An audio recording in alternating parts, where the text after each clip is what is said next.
El ambiente en el Salón de la Conferencia de Seguridad de Múnich 2026 estaba cargado de ese silencio diplomático habitual, pero cuando Elbridge Colby subió al estrado, el aire se volvió denso. No hubo gritos ni golpes en el atril. Fue algo mucho más inquietante. Un realismo tan gélido que la audiencia no se inclinó para escuchar, sino que se preparó para el impacto. Colby, el arquitecto de la estrategia de denegación del Pentágono, dijo con una voz perfectamente nivelada que Estados Unidos no tiene intención de estrangular a China. Por un segundo aquello sonó como una rama de olivo, un respiro en medio de años de tensión. Pero mientras continuaba, esa rama empezó a parecerse más a una valla de alambre de espino. No hablaba de amistad, sino de un despliegue militar sin precedentes. Describía un mundo donde China es aceptada como potencia, pero solo si se le encierra físicamente tras un muro de misiles y minas marinas. Lo más impactante no fue su plan, sino su tono. Una claridad desapegada que sopesaba la supervivencia de naciones frente al análisis de costo-beneficio de un intercambio nuclear. La sala quedó en un estado de shock clínico. Era el plano de una paz fría, construida sobre la premisa de que la única forma de evitar que el mundo arda es asegurarse de que todos sepan exactamente dónde están enterrados los cortafuegos. Sin embargo, aquí es donde la imagen perfecta se resquebraja.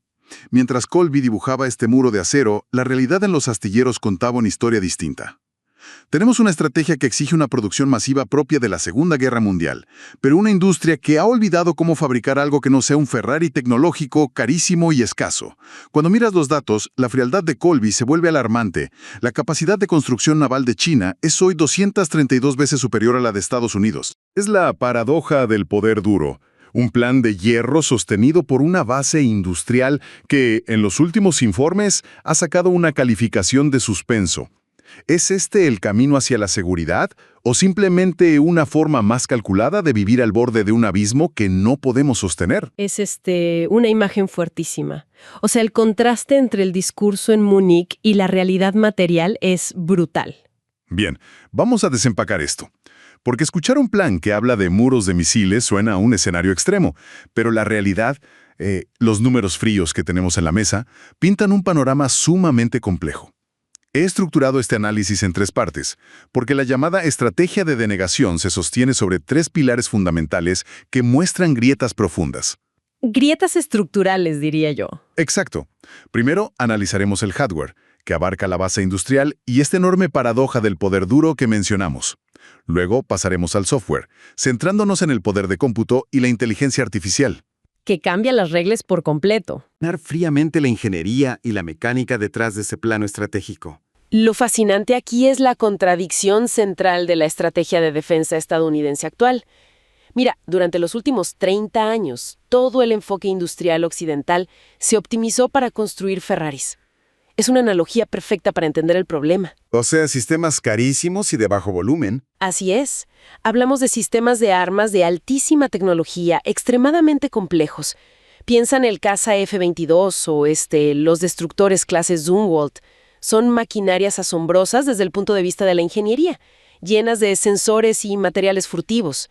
Pero el gran problema es que se fabrican a cuentagotas. Y la disuasión moderna no funciona con piezas de museo, ¿no? Exacto. Un conflicto a gran escala exige la producción masiva de lo que podríamos llamar Ford F-150, municiones convencionales, barcos robustos, misiles en cantidades verdaderamente industriales.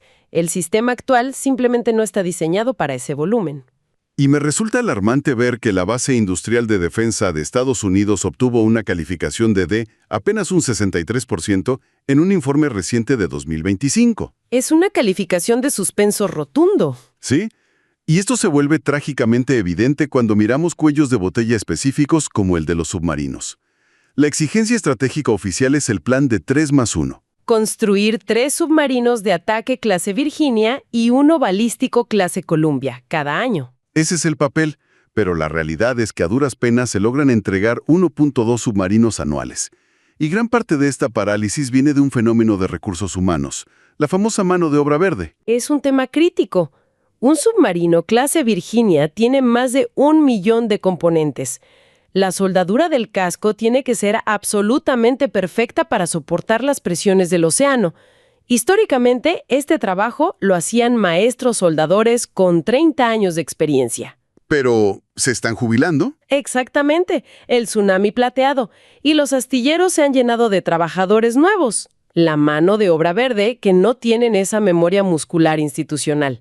Claro, cometen errores. Sí, errores de inexperiencia que obligan a reconstruir secciones enteras del casco. El tiempo y el presupuesto se esfuman ahí. Y para colmo, esta manufactura interna choca con una cadena de suministro súper frágil. Todo el ecosistema está lleno de puntos únicos de falla. Es una vulnerabilidad tremenda. Hay válvulas, aleaciones o electrónicos críticos que dependen de una sola empresa familiar en el medio oeste estadounidense. Si esa empresa cierra o se va a huelga. Se paraliza todo el programa de submarinos. Así de simple. Y aquí entra el gran contraste. Cuando pasamos al ecosistema industrial chino en este mismo sector, las cifras desafían cualquier proporción. La capacidad de construcción naval de China es hoy 232 veces mayor que la estadounidense. Desde mi perspectiva, es un logro organizativo sin precedentes.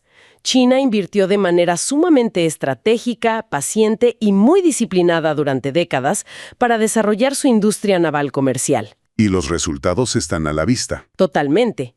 Empresas estatales chinas como CSC dominan el mercado mundial. Construyen portacontenedores gigantes, petroleros, buques de gas natural licuado. Y lo brillante de este modelo comercial es su naturaleza de doble uso. O sea, utilizan la misma infraestructura. Utilizan las mismas grúas colosales, los mismos diques secos y a los mismos miles de trabajadores altamente capacitados para armar un buque comercial hoy y una fragata mañana. Es un ecosistema de escalabilidad rápida inigualable. Han integrado la economía civil y las prioridades de Estado de una forma impresionante. Es un motor manufacturero impecable.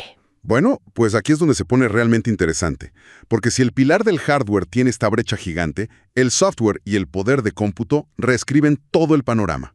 Hay una historia fascinante sobre Sara, una científica de Latos. Ah, claro, las simulaciones de Sara. Exacto. Ella se dedica a correr simulaciones de conflictos futuros a gran escala, y en sus modelos pasa algo loquísimo.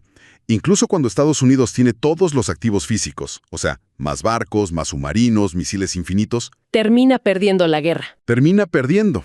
Y la razón es una superioridad abrumadora del adversario en poder de cómputo y arquitectura de software. Es que el poder de una nación ya no se mide solo en el PIB o en cuántas toneladas de acero tienes flotando en el mar. El cómputo es la nueva métrica de soberanía. La capacidad de procesar datos masivamente. Así es, específicamente, la capacidad de centralizar unidades de procesamiento gráfico, las GPUs. Mira, entrenar un modelo civil como GPT-4 tomó miles de GPUs operando al máximo. Imagínate los modelos militares. Requerirán cientos de miles de GPUs coordinadas en centros de datos nacionales para acelerar el ciclo UDA. Observar, orientar, decidir, actuar. Exacto.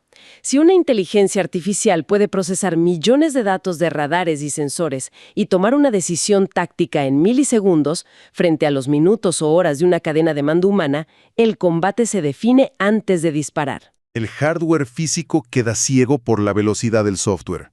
Totalmente neutralizado. Y esto resalta la fusión militar-civil de China, la famosa MCF. Es un modelo organizacional increíblemente eficiente y positivo, porque de este lado del mundo hay un muro burocrático inmenso entre el sector tecnológico civil y el Pentágono. Sí, están desconectados. Pero en China han creado vías directas y sin fricciones. Me asombra la agilidad de este sistema. Un ejemplo clarísimo de esta agilidad es la logística, un algoritmo súper complejo desarrollado por una universidad china para optimizar las rutas de una aplicación de entrega de comida a domicilio. Reparto de comida. Sí, algo tan civil como eso. Esa misma arquitectura matemática se adapta inmediatamente para optimizar las líneas de suministro de una división blindada militar, Es una transferencia instantánea. sin burocracia. Y esta eficiencia permite cosas como los enjambres de drones, los sistemas no tripulados inteligentes. Que cambian por completo el tablero. Imagina 1000 drones baratos, semiautónomos, del tamaño de una caja de pizza. Y gracias a la inteligencia artificial, actúan como una mente colmena. Se coordinan solos. Se coordinan para abrumar matemáticamente los radares de un portaaviones multimillonario, adaptando sus patrones de ataque en tiempo real. Entonces el portaaviones, el Ferrari del que hablábamos, se vuelve irrelevante si sus defensas se saturan por un enjambre algorítmico, Queda obsoleto en la práctica. lo que los lleva al tercer pilar, el elemento humano y la realidad de los aliados. Porque esta estrategia de denegación asume que los aliados van a poner el volumen de las fuerzas convencionales. Esa es la teoría. Pero cuando bajas al terreno, la historia es otra. Está el caso de Kenji, en Japón. Él es un veterano capataz de un astillero en Sasebo. Y según los planes en Washington, Sasebo debería ser un centro regional clave para reparar buques de guerra. Pero la realidad de Kenji es muy diferente. Él describe sus propias instalaciones como un paisaje industrial embrujado. Una imagen desoladora. Si conectamos esto con el panorama general, vemos 3 barreras gigantescas que enfrentan Kenji y los aliados. La primera es puramente demográfica. Japón tiene la población más envejecida del mundo. Todos en ese astillero están rondando los 60 años. Así es, y no hay jóvenes entrando al sector de la soldadura pesada. La fuerza laboral se está extinguiendo. Y la segunda barrera es la decadencia industrial, que no pasó por accidente.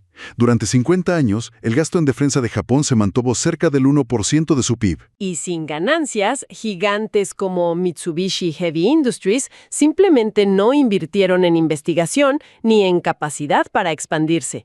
El músculo industrial se atrofió por completo. Pero la tercera barrera es la que a mí me parece más frustrante, porque es autoinfligida. Es fascinante observar cómo la propia burocracia frena el avance. Hablo de las barreras legales y este bucle de la perdición o el doom loop. El problema de las regulaciones como ITAR. Exacto. El ejemplo del misil interceptor SM-6 lo ilustra perfecto. Se le pide a Japón que construya el misil bajo licencia para compartir la carga. Japón dice que sí y pide los planos técnicos. Pero el gobierno estadounidense se niega por motivos de secreto tecnológico. No comparte la información. Entonces, Japón no puede construir el misil. Y tiene que formarse en la fila de espera para comprarlo directamente de las fábricas en Estados Unidos. Fábricas que ya vimos que no se dan abasto. Es un ciclo de parálisis absoluta. Entonces, ¿qué significa todo esto? Hemos analizado un contraste súper marcado. Por un lado, una estrategia occidental de denegación que requiere urgentemente producción masiva, supremacía de cómputo y aliados industrialmente fuertes. Que ahorita no tienen. Exacto. Y por otro lado, la realidad de una China que ha integrado de forma magistral sus sectores comercial y militar en una potencia de innovación técnica y manufacturera insuperable. Esto nos lleva a una conclusión importante. La disonancia que existe entre los planes redactados en las mesas de estrategia y la verdadera capacidad de producción material y digital. Las deficiencias estructurales en los astilleros, el cuello de botella tecnológico y la burocracia frenan cualquier viabilidad operativa. Y esa brecha, ese espacio entre el papel de la estrategia y la realidad física y digital de la producción, es el espacio más peligroso de la geopolítica actual. Si esa brecha no se cierra, la estrategia de denegación deja de ser una estrategia real para convertirse tristemente en una estrategia de esperanza. Y la historia ha demostrado implacablemente que la esperanza nunca es una estrategia.